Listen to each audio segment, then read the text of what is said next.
우리 옆에 분들 보시면서 인사 나누도록 하겠습니다. 주님의 평화가 함께 하시기를. 네, 우리 주님 주시는 평안이 여러분들 삶 가운데 늘 함께 하시기를 축복합니다. 우리가 이 세상을 살아가다 보면 온전히 하나님만을 향한 그 방향성을 가지고 믿음을 끝까지 지켜나간다는 것은 여간 어려운 일이 아니라는 것을 알게 됩니다. 어쩌면 무모한 도전 같아 보이고 또한 불가능한 일 같아 보이기도 하고 세상 사람들이 보기에는 미련하고 바보 같은 짓일지도 모릅니다.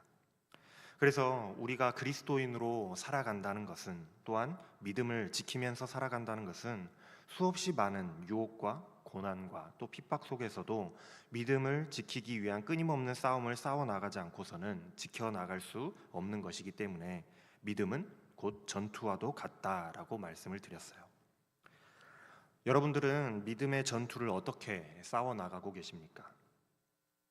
인생은 선택의 연속이라고 합니다.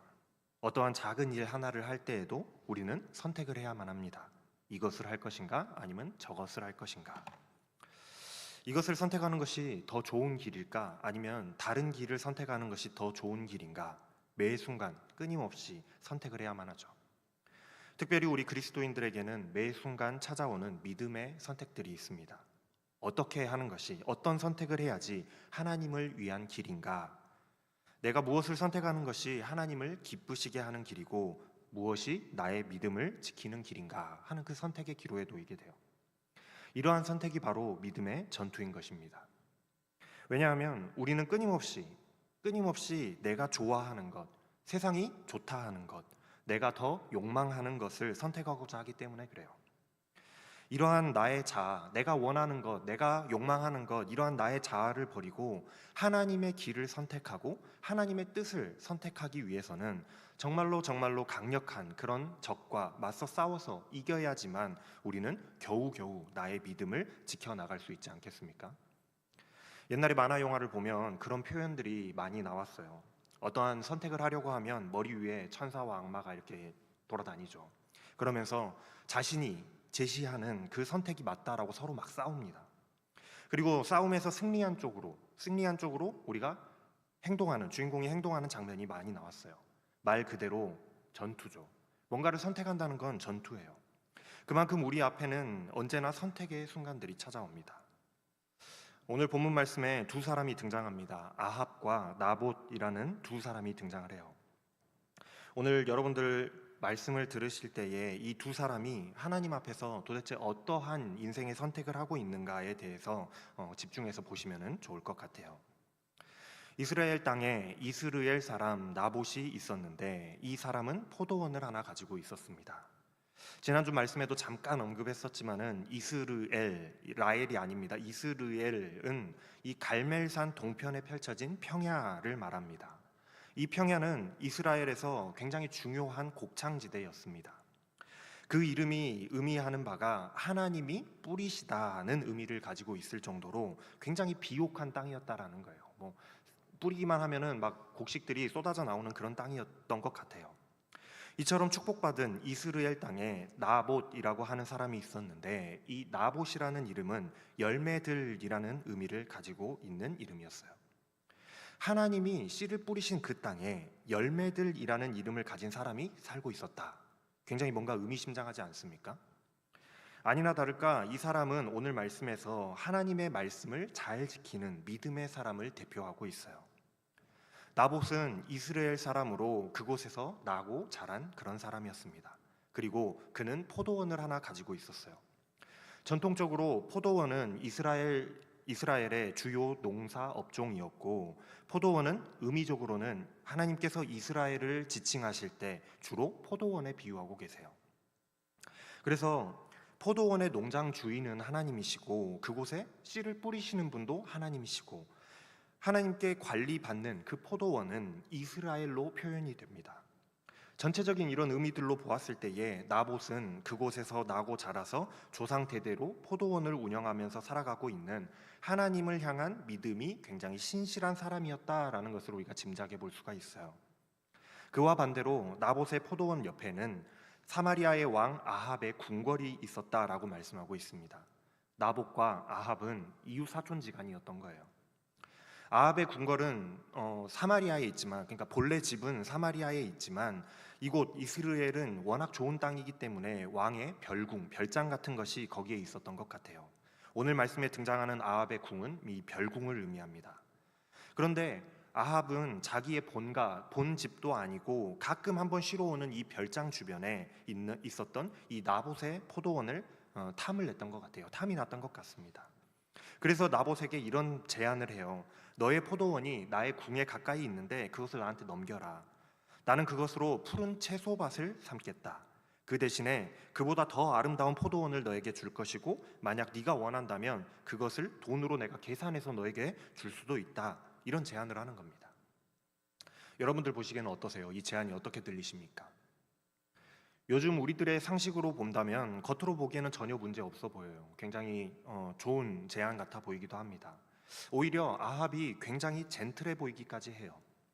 뭔가 오늘 말씀에서 굉장히 아합이 깡패처럼 이렇게 나타나가지고 야, 다 내놔 이렇게 해서 뺏어가야 될 것을 기대하고 있었는데 다른 것으로 바꿔주거나 아니면 돈으로 계산해서 주겠다는데 도대체 뭐가 문제냐 싶으실지도 모르겠어요.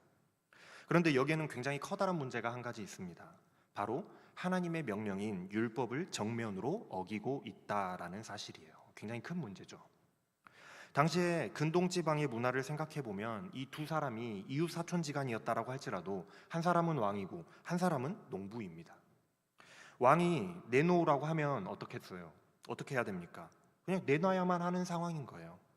강압적이지 않은 것 같아 보이지만은 오늘날의 생각으로 강압적이지 않은 것 같아 보이지만 이미 그 신분에서부터 강압적으로 내놔야만 하는 상황인 거죠. 그나마 아합이 다른 땅을 제한하거나 돈으로 주겠다라고 하는 것은 그냥 뺏어가면 민심이나 정치적으로나 명분을 챙길 수가 없으니까 명분이라도 챙기기 위해서 체면치레로 그렇게 해주겠다라고 하고 있는 거예요. 그렇다면 더더욱 무일푼으로 뺏기기 전에 땅이든 돈이든 일단 챙겨야지 되지 않을까라는 그런 생각이 들지 않으세요? 그런데 나봇은 이런 왕의 제안을 단칼에 거절합니다. 내 조상의 유산을 왕에게 주기를 여호와께서 금하실 것입니다라는 이유 때문이었어요. 이 사건은 두 사람에게 동일하게 주어져 있는, 두 사람이 둘 다 연루되어 있는 그런 사건이지만 어떤 선택을 하느냐에 따라서 두 사람의 이 믿음이 갈려짐을 우리는 보게 됩니다. 그만큼 아주 중요한 문제예요. 이유가 두 가지죠. 첫 번째는 이 땅은 조상에게 유산으로 물려받은 것이기 때문이고, 둘째는 여호와께서 금지하셨기 때문이라는 거예요. 1절 말씀에 이 포도원에 대해서 소개하면서 이스라엘 땅에 이스라엘 사람 나봇의 포도원이었다라고 소개하고 있습니다. 이것은 이 포도원이 나봇이 조상 대대로 물려받은 그 포도원이었음을 말해주고 있어요. 이게 도대체 왜 중요한가? 하나님께서 이스라엘 백성들과 언약하시고 이스라엘 백성들을 이 젖과 꿀이 흐르는 가나안 땅으로 인도하시고 그 땅을 이렇게 각자 분배해서 나눠주실 때에 각 지파별로 또 각 사람별로 생업을 이어갈 수 있도록 유산을 나눠주셨단 말이에요. 땅을 분배해 주셨어요. 그리고 그 땅을 매매하지 못하도록 하셨습니다. 백성 대대로 그래도 최소한의 생업을 유지할 수 있도록 하시기 위해서 그렇게 하셨다라는 거예요. 만약 경제적인 이유로 혹시라도 매매하게 되더라도 영구적으로 매매하는 것이 아니라 몇 년 동안 임대하는 형태의 매매를 하게끔 하셨어요. 그렇게 시간이 몇 년 지나고 나면 원래 주인에게로 돌아오게 되어 있는, 그 땅이 다시 원래 주인에게로 돌아가게 되어 있는 제도가 하나님이 정하신 이 희년이라는 제도였단 말이에요. 어떻게 이러한 제도가 생겨날 수 있었을까요? 그것은 이스라엘의 이스라엘 사람들의 땅 개념이 이 모든 땅들은 다 하나님의 것이라는 인식이 있었기 때문에 가능한 것이었습니다. 이스라엘 백성들은 하나님께 그 땅을 각자 유산으로 물려받았어요. 하나님께서 나눠주신 거거든요.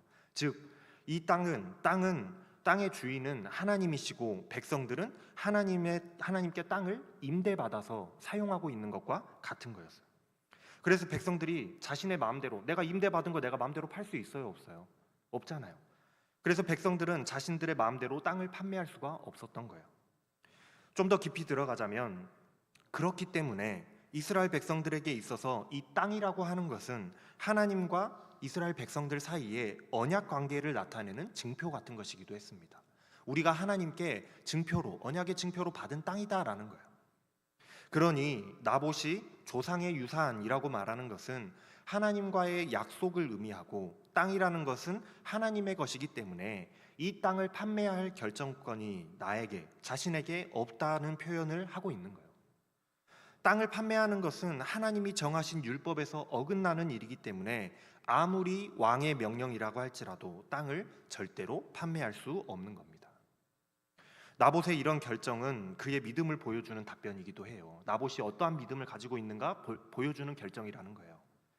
나봇은 눈앞에, 지금 내 눈앞에 서 있는 이 아합 왕보다도 하나님의 법을 더 중요하게 생각하고 있기 때문에 이러한 결단을 내리고 있는 거예요.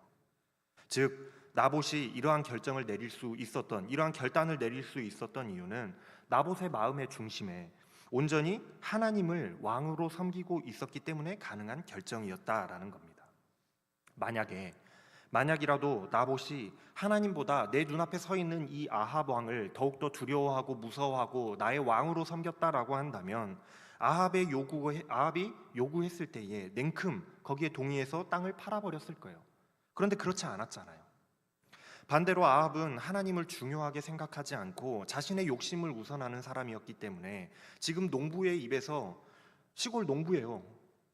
많은 것을 배운 사람이 아니고 시골 농부인데 그 시골 농부의 입에서 하나님의 율법이 전해지고 있음에도 불구하고 그것을 무시하고 있는 겁니다. 당시 고대 근동지방의 문화를 생각했을 때에 나봇의 이런 답변, 이런 거절은 왕에게 당장 죽임을 당할 수 있는 조건이 될 수 있는 것이었지만, 그럼에도 불구하고 생명의 위협을 느끼고 있음에도 불구하고 나봇은 하나님을 향한 그 자신의 믿음을 지키기 위하여, 하나님의 말씀, 명령을 지키기 위하여서 이렇게 강단 있는 결단을 내리고 있다라는 거예요. 믿음의 전투를 치르는 선택이라고 할 수 있겠죠. 서로 죽음이, 이 일로 인하여 내가 죽음을 겪게 된다, 죽음이 눈앞에 있다라고 할지라도 하나님의 길을 선택할 수 있는 믿음이 바로 올바른 신앙인의 믿음인 것입니다. 여기에서 우리는 한 가지 더 집중해 볼 만한 것이 있는데, 아합이 포도원을 사려고 하는 목적입니다. 우리가 가진 성경에는 그 목적이 채소밭을 만들려고 한다라고 말씀하고 있어요. 채소밭이라고 돼 있죠. 아니, 뭔 놈의 채소밭을 만들겠다고 이 난리를 피우는 걸까라고 생각할 수 있겠지만, 채소밭이라는 이 단어는 다른 번역으로는 나물밭, 과수밭, 정원이라고 번역되기도 합니다. 푸른 정원이라고 번역된 곳도 있어요. 재미난 것은 이 포도원과 이 채소밭은 서로 대립되는 그런 의미를 가지고 있다라는 거예요. 아까 전에 포도원이 어떤 의미를 가지고 있다고 말씀을 드렸습니까? 이스라엘을 의미한다라고 말씀을 드렸죠. 성경은 하나님의 다스림을 받는 이스라엘 백성들을 하나님이 관리하고 계시는 이 포도원이라는 상징으로 표현하고 있어요. 이스라엘을 포도원이라고 부르고 있다라는 거예요. 그렇다면 채소밭은 무엇을 상징하고 있느냐? 애굽, 이집트를 상징하기도 합니다. 신명기 11장 10절 말씀에 가면 이런 말씀이 기록되어 있어요. 너희가 들어가 차지할 땅은 너희가 나온 애굽 땅과는 다르다. 애굽에서는 채소밭에 물을 줄 때처럼 씨를 뿌린 뒤에 발로 물을 댔지만 너희가 건너가서 차지할 땅은 산과 골짜기가 많아서 하늘에서 내린 빗물로 밭에 물을 댄다라고 말씀하고 있습니다. 하나님이 약속하시고 인도하시고 주실 그 땅은 이스라엘 땅이죠. 이스라엘 땅은 자연스레 하나님께서 주신 은혜를 먹고 살아가는 포도원과 같은 그런 땅이지만, 그에 반대되는 애굽 땅, 이집트의 땅은 수고하고 물을 대야지만 수확할 수 있는 채소밭과 같은 땅이다라고 말씀하고 계세요. 즉 아합이 이 포도원을 사들여서 채소밭으로 탈바꿈시키겠다, 만들겠다라고 하는 것은 하나님의 은혜가 내리는 그 땅을 바꿔서 떠나가서 인간적이고 세속적인 삶을 살아가겠다라는, 하나님 없이도 그냥 살아보겠다라고 하는 그 상징성을 보여주고 있는 것과 같은 말이기도 합니다. 앞으로 이야기가 진행되면서 아합이 어떤 선택을 할 것인가를 암시하는 것이기도 하면서 포도원을 지키기 위하여서 죽음을 선택한 이 나봇의 믿음을 보여주기도 하는 거예요. 나봇의 이 칼 같은 거절에 아합은 적잖이 충격을 받은 듯해요. 그럴 만도 한 것이 내가 이 구역의 대장인 줄 알고 가서 당당하게 이야기를 했더니 농부나부랭이가 거절하는 거예요. 거절을 당한 겁니다.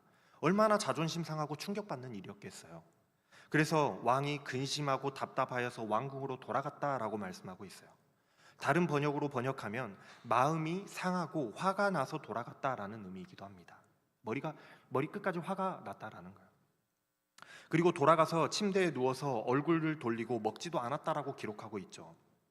성경에 기록된 아합에 관한 기록들을 쭉 살펴보면요, 아합은 굉장히 철없는 어린아이와 같다라는 생각이 되곤 합니다. 자기가 갖고 싶은 것, 하고 싶은 것은 꼭 해야 돼요. 그렇게 이루어지지 않으면 삐져서 밥도 안 먹고요, 땡깡 부리는 그런 어린아이와 같은 모습으로 그려지고 있어요. 오늘 본문 말씀에서도 그렇잖아요. 마음이 상해서 집으로 돌아가서는 침대에 누워서 이불을 그냥 다 뒤집어 쓰고 덮어 쓰고 밥도 안 먹고 삐져서 땡깡을 부리고 있다라고 말씀하고 있어요. 얼마나 우습습니까? 한 나라의 왕이 남의 거 땅 조금 못 뺏었다고 그랬다라는 거예요. 그러자 그 아내 이세벨이 찾아와서는 무슨 일로 마음이 상하여 음식까지 먹지 않느냐라고 묻습니다. 마마보이처럼 아합이 이세벨 자기 아내한테 다 일러 바쳐요. 아니, 내가 이스라엘 사람 나봇의 포도원에게 가서 포도원을 넘기라고 했는데 다른 포도원을 주거나 값을 지불하겠다라고까지 했는데 자기의 포도원을 내줄 수 없다라고 했다라고 말합니다. 그러자 이세벨이, 남편이긴 하지만 굉장히 한심했던 것 같아요. 한심하다는 듯이 말합니다. 당신이 현재 이스라엘을 다스리는 임금이 아닙니까? 이 말은 무슨 말이에요? 당신이 임금이면서, 당신이 왕이면서, 최고의 권력자면서 그까짓 것 그거 하나 뺏지 못하고 거절당하고 와서 지금 삐져서 이러고 있는 겁니까? 물어보는 거예요. 그리고는 내가 그 포도원을 당신의 것으로 만들어 드리겠습니다라고 장담을 합니다. 지난주 말씀에서도 이세벨은 그 성경에서 나오는 사람들 중에 굉장히 손에 꼽힐 만한 악녀라고 말씀을 드렸죠. 얼마나 악한지 한번 여러분들 보십시오. 마치 이세벨이 하와를 꼬시던 그 사단과 같이 아합의 옆에서 아합을 충동질합니다. 당신이 이스라엘의 왕이 아닙니까? 라는 이 질문이요, 이것을 먹으면 네가 하나님처럼 될 거야 꼬시던 이 사단의 질문과 굉장히 겹쳐 보여요. 이세벨은 지금 아합에게 네가 하나님보다 더 높아져야 한다라고 꼬시고 있는 거예요. 하나님이 왕이신, 하나님이 다스리시는 이 이스라엘 땅에서 당신이 이스라엘을 다스리는 왕이 아닙니까? 라고 꼬드기고 있다라는 겁니다. 하나님보다 당신이 왕이잖아요 라고 하고 있는 거예요. 이 이세벨은 시돈의 공주였습니다. 그리고 지금은 이스라엘의 아합에게 시집와서 왕비가 됐죠. 고대 근동 세계관에서 왕은요, 절대 권력을 가지고 있는 존재였어요. 물론 고대 시대 어느 나라나 다 왕은 그런 권력을 가지고 있었죠. 그런 세계관을 가지고 있던 이 시돈의 공주 이세벨이 백성의 땅도 빼앗지 못하는 그 아합 왕을 보고 얼마나 한심하게 생각했겠습니까? 그러나 이스라엘의 세계관에서는 왕은 전혀 다른 의미를 가지고 있죠. 왕이란 존재는 하나님을 섬기고 하나님을 대신하여서 백성들을 인도하는 지도자의 역할을 맡은 사람일 뿐이에요. 하나님의 대리자의 역할일 뿐이라는 거예요. 즉 하나님을 기쁘시게 하고 하나님을 섬길 의무를 가진 사람이었기 때문에 왕이 이스라엘의 주인이 아니라 이스라엘의 주인은 하나님이세요. 하지만 이세벨은 아합을 스스로 이스라엘의 왕이 되라, 하나님을 넘어서서 이스라엘의 왕 노릇하라고 유혹하고 있습니다. 네가 하나님처럼 될 거야 라고 말하고 있는 그 사단과 똑같아요. 그리고는 자기가 그 땅을 빼앗아서 당신에게 주겠다라고 호언장담까지 해요. 아합의 통치 기간의 기록을 이렇게 살펴보면 아합이 정말 철없는 아이 같아 보이고, 반대로 이세벨은 마치 자기가 왕인 것처럼 모든 결정을 내리며 실권을 휘두르고 있는 것을 우리가 알 수 있거든요. 그만큼 이세벨은 악녀요, 약삭빠르고 교묘하고 당돌한 사람이었습니다. 이제 이세벨이 어떤 방법을 사용하는지 여러분들 한번 보십시오. 이세벨은 왕의 이름으로 편지를 씁니다. 아합의 이름으로 왕비가 그냥 편지를 쓰는 거예요. 그리고 옥새를 찍어서 임봉하고 나봇이 살고 있는 성읍의 원로들과 귀족들에게 편지를 보내요. 왕의 이름으로 쓰여진 편지라면 어떤 의미가 있겠어요? 그냥 단순히 편지가 아니겠죠. 잘 지내십니까 하는 안부 편지가 아닐 거 아니겠어요? 명령문, 어명, 공문의 그런 의미가 있어요. 강제적이고 절대적인 의미가 담겨 있는 것입니다. 그런데 그 편지의 내용을 살펴보면, 이 공문 같은 절대적인 어명이 담겨 있는 이 편지의 내용을 살펴보면, 금식을 선포하고 나봇을 백성들 가운데 높은 곳에 앉게 하라. 그리고 불량자 두 사람을 그와 마주 앉게 하여서 백성들 앞에서 나봇에 대하여서 증언하기를 나봇이 하나님과 왕을 저주하였다라고 하라. 그리고 나봇을 끌어내어 돌로 쳐 죽여라. 금식을 선포한다라는 것은 나라에 큰 고난이나 재앙이 임했을 때에 백성들이 집단적으로 회개하기 위한 행동이 이 금식 행동이었습니다. 일단 뭔가 큰 문제가 생겨난 것처럼 선동하게 하는 거예요. 그리고는 나봇을 높은 곳에 앉게 하라 하는데, 높은 곳에 앉게 하라는 것은 나봇을 백성들이 모여 있는 그 재판정에 세우라는 겁니다. 그리고 불량자 두 사람을 세워서 나봇을 모함하게 하라고 명령하고 있어요. 이스라엘에서 재판을 할 때에 최소 2명 이상의 증인들로 증언하도록 하고 있는데, 2명의 거짓 증인을 세워서 위증을 하게 하도록 하는 겁니다. 이세벨이 나봇을 모함하면서 사용한 죄목은 나봇이 하나님과 왕을 저주했다라는 것이었어요. 자신들은 하나님의 말씀과 율법을 지키지 않았으면서도 나봇을 죽이기 위해서는 하나님의 이름을 팔아서 나봇에게 누명을 씌우고 있습니다. 마치 자신들이 하나님의 율법을 잘 지키고 있는 것처럼 말하고 있어요. 자신들의 욕심을 위해서 하나님을 이용하고 자신들이 하나님보다 더 높은 자리에 올라가기 위해서 더 높은 자리에 앉아서 하나님이 금하신 일을 처리하고 있는 그런 선택을 하고 있다라는 거예요. 나봇과는 전혀 다른 선택을 하고 있잖아요. 그렇게 손쉽고 간단하게 나봇을 처리해버립니다. 아합과 이세벨은 이렇게 하나님이 싫어하시는 일들을 선택하게 되는 거예요. 이웃의 것을 탐하고 거짓 증언을 하였고 살인을 하였고 하나님 위에 왕이 되고자 했어요. 돌이킬 수 있는 순간들이 여럿 있었는데도 끊임없이 자신들의 욕망을 위해서 달려가는 그런 선택을 하고 있습니다. 이제 이세벨이 아합에게 말해요. 이제 그만 일어나십시오. 당신이 돈을 주어도 포도원을 팔지 않겠다던 그 나봇이 죽었으니 내려가서 그 포도원을 차지하십시오. 얼마나 악랄합니까? 그제서야 아합이 자리를 털고 일어나서 밥을 먹고 이스라엘로 가는 거예요. 그때에 엘리야가 하나님의 말씀을 들고 나타나서 아합을 막아섭니다.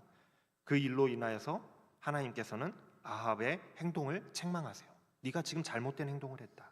그리고 아합에게 내려진 하나님의 징벌은 아합의 가문, 아합의 후손은 씨도 남기지 않고 완전한 멸절이 될 것이다 라는 그런 하나님의 징벌이 내려져요.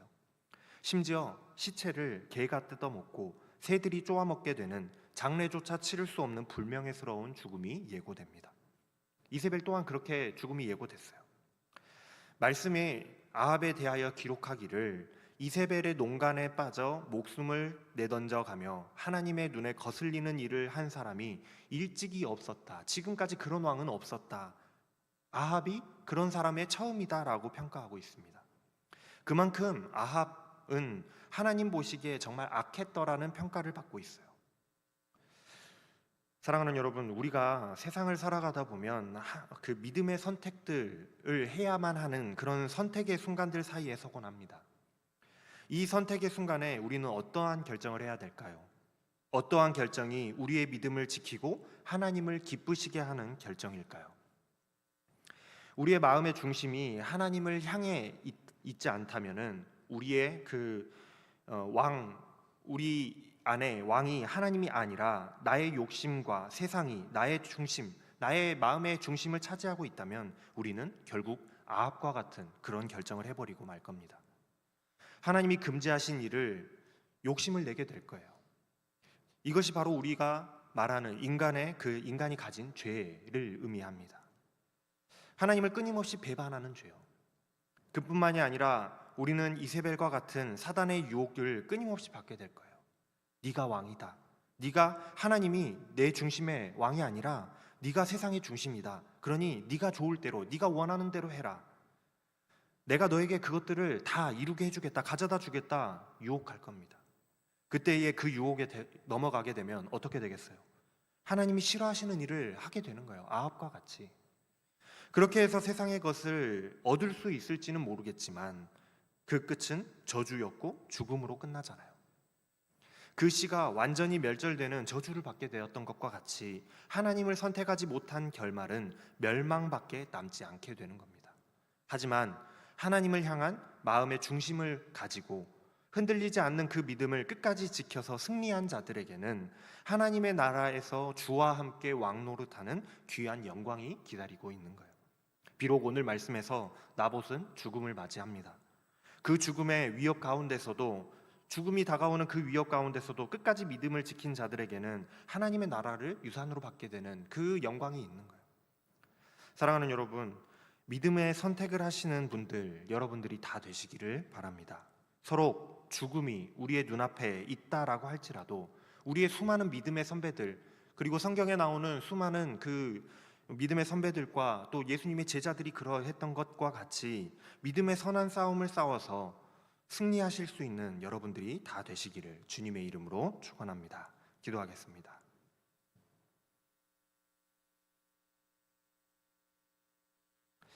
사랑의 하나님, 삶의 순간순간마다 믿음의 선택을 할 수 있기를 원합니다.